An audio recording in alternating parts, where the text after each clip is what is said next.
atrasado para falar sobre a Copa? Eu acho que o timing não é um dos melhores, mas eu garanto que vai valer a pena.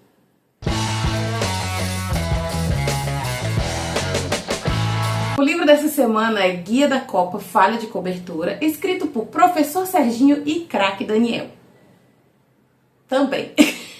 Se você não conhece, o Falha de Cobertura é um programa de humor que tem na internet, né, que fala sobre futebol. Inclusive, o Caíto Manier e o Daniel Furlan, que são o Professor Serginho e o Craque Daniel, eles já são conhecidos na internet também por outro programa, que é o Choque de Cultura, né, que é bem legal também. E o Falha de Cobertura, ele fala de futebol. E esse ano eles estavam fazendo uns vídeos muito bons sobre a Copa do Mundo e lançaram esse livro que tinha previsões para a Copa. E muitas dessas previsões, inclusive, se concretizaram. Olha que interessante. E aí você me pergunta, Angélica, e você gosta de futebol? De 4 em 4 anos. Eu sou uma pessoa que não acompanha o futebol. Na verdade, eu nem me importo muito com futebol. Quando pergunto qual é o seu time preferido, isso não existe. Isso não existe pra mim. Mas em época de Copa do Mundo, né? Aquela coisa. É aquele meme da, eu não sei nada de futebol, mas gritar e beber eu sei.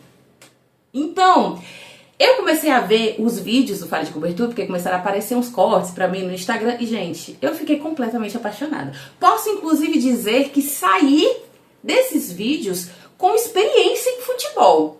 Talvez eu ainda não entenda muito das regras, mas eu entendo muito das ironias, das fofocas, dos escândalos. Eu acho que isso é muito importante também. Inclusive, o meu livro, ele está autografado, meu amor, porque eles vieram pra cá, pra Fortaleza, criou-se uma fila enorme em plena segunda-feira à noite, tá na leitura do Iguatemi, e aí, ó, eu e meu marido, a gente recebeu o autógrafo do Caíto e do Daniel. Eu juro pra vocês que isso daqui são as assinaturas deles, tá? E o livro, gente, o livro é maravilhoso. O livro é bonito, como você pode ver, a estética, ó, maravilhosa. Super combinando até com essa minha blusinha, que eu coloquei pra combinar com o livro, ó. Por quê? Porque eu não tenho blusa de futebol. Eu até pensei em comprar blusa do Brasil esse ano. Mas aí quando eu pensei em comprar, o Brasil saiu. Então é isso, né? A única vez que eu tive blusa do Brasil, eu acho que eu devia ter uns 3 ou 4 anos de idade. O Brasil era tri ainda, não era nem tetra. O livro, ele foi escrito por 4 pessoas, que no caso são o Caíto Manier e o Daniel Furlan, que são, né, o professor Serginho e Craque Daniel, como eu já falei, mas também tem o Gustavo Vilela e o Pedro Leite. Então, a 4 mãos esse livro foi escrito, tem uma fotinha deles aqui no final, ó.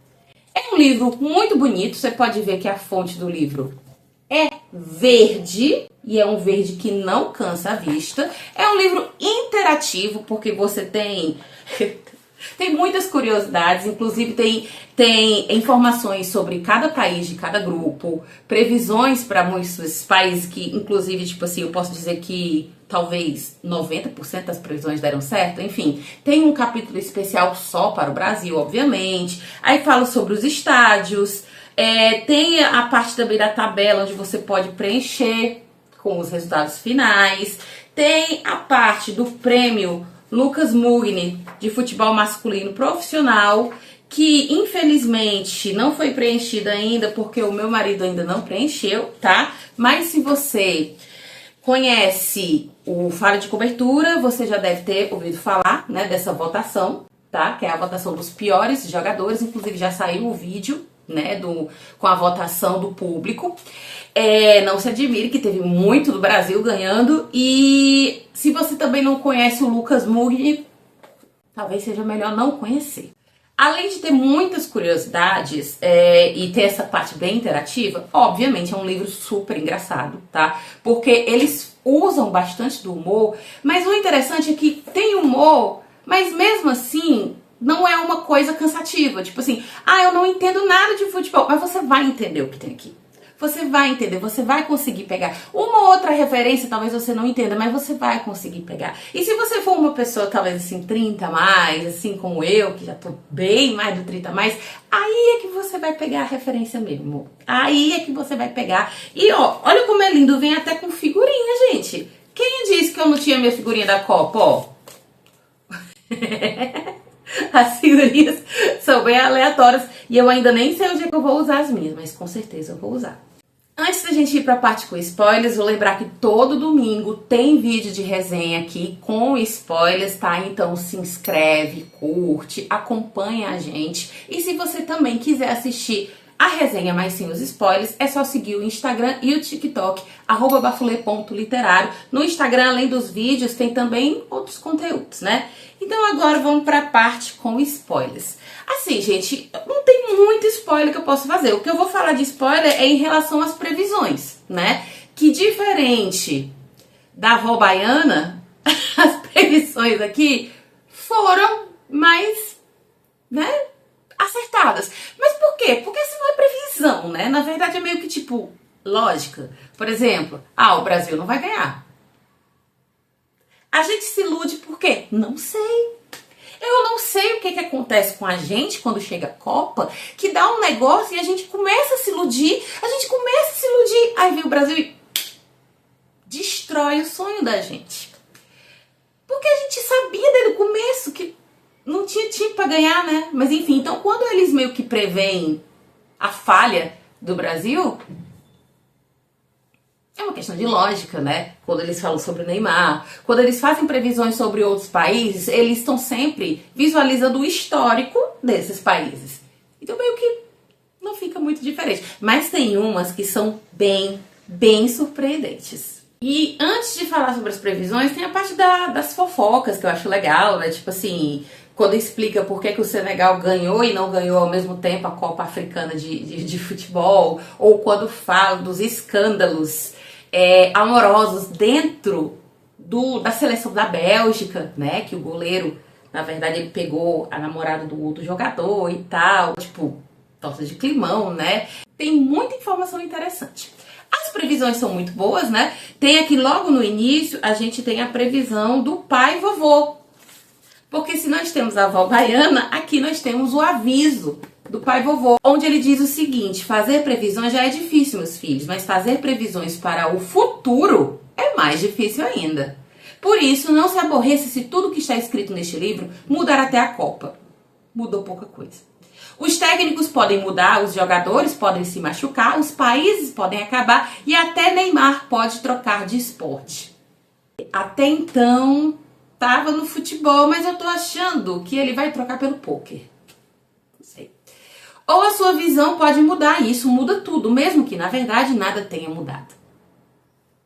Sabe as palavras. A vida é assim. Este livro foi escrito em março de 2026, numa época que não existe mais a sede. E assim, né? Coisas óbvias são ditas aqui, mas que mesmo assim impressionam quando você olha e pensa, realmente isso aconteceu. Inclusive, né, existia uma preocupação com o Brasil sobre o Brasil não conseguir chegar à famigerada quarta de final, a famosa quarta de final, porque acho que desde 2006 que o Brasil só tá chegando até as quartas de final. E de fato, ele não chegou, porque ele chegou até as oitavas dessa vez. Olha aí, se superando, né? Mas em defesa do Brasil, se é que dá pra fazer isso, esse ano teve mais teve mais uma rodada que foi o 16 avos, porque tinha 500 times e na próxima Copa vai ter 800 e vai durar um ano inteiro essa Copa do Mundo. Um exemplo de previsão que não deu muito certo sobre a Croácia. Empolgada após o vice-campeonato em 2018 e o terceiro lugar em 2022, a equipe croata espera seguir o mesmo padrão e ficar em quarto lugar no torneio de 2026. Para quem sabe um dia, talvez na Copa do ano de 2046, nem ao menos se classificar para a competição, fazendo com que o meio-campo Modric possa finalmente se aposentar e passar o resto de seus dias enchendo o saco dos entes queridos em casa. Gente, a Croácia não chegou no quarto lugar, tá? Tadinha, não foi dessa vez. Então essa previsão não deu certo. A seleção da Tunísia chega para mais uma Copa tentando realizar o sonho antigo de passar pela primeira vez para as oitavas de final. O problema é que agora há outra fase antes das oitavas e por isso mesmo talvez seja a hora da Tunísia ter uma nova aspiração, que é a de chegar até os 16avos de final. Não chegou também. Mas a parte que eu mais gostei é a parte que fala da Argentina. Porque eles dizem o seguinte: a Argentina é a segunda seleção mais legal de se acompanhar depois da brasileira. Porque toda derrota da Argentina é uma vitória nossa. E se ela perder de maneira dramática, como é característica da sua cultura, com um gol no último segundo da prorrogação ou uma disputa de pênalti, melhor ainda. Não foi no último segundo da prorrogação, mas não foi no finalzinho dele, né? Então, viu aí, ó, as coisas se concretizando e continua. Houve um tempo que a gente tinha medo de perder para a Argentina, porque a Argentina tinha um time tão bom ou melhor que o nosso, com Maradona e Canidia, ou com Messi e tudo mais. Agora a gente tem medo de perder para países mais fracos antes de pegar a Argentina, como aconteceu em 2022 contra a Croácia e como aconteceu em 2026 contra a Noruega. Sinceramente, eu nem sei, assim, se é melhor sair logo antes de enfrentar a Argentina ou se era melhor pegar a Argentina, ser humilhado. Sinceramente, não sei. E eles continuam fazendo esse comparativo entre o Brasil e a Argentina, onde eles falam que o Brasil é mais tranquilo, né? A geração atual é tranquila, calma, porque simplesmente não acredita no Brasil, não imagina que a gente possa chegar sequer a uma semifinal, muito menos ganhar um título. É, meu bem, quem viu em 2002, vem mais não, viu? É uma geração abençoada, livre de qualquer expectativa, diferente das crianças argentinas, que agora acham que a Copa se ganha todo ano. Não tenho mais nada a declarar. Então, o livro da semana é este livro, feito por jornalistas que não têm medo da verdade. Guia da Copa, Falha de Cobertura, de Caíto Manier e Daniel Furlan. Quer dizer, de Professor Serginho e Craque Daniel.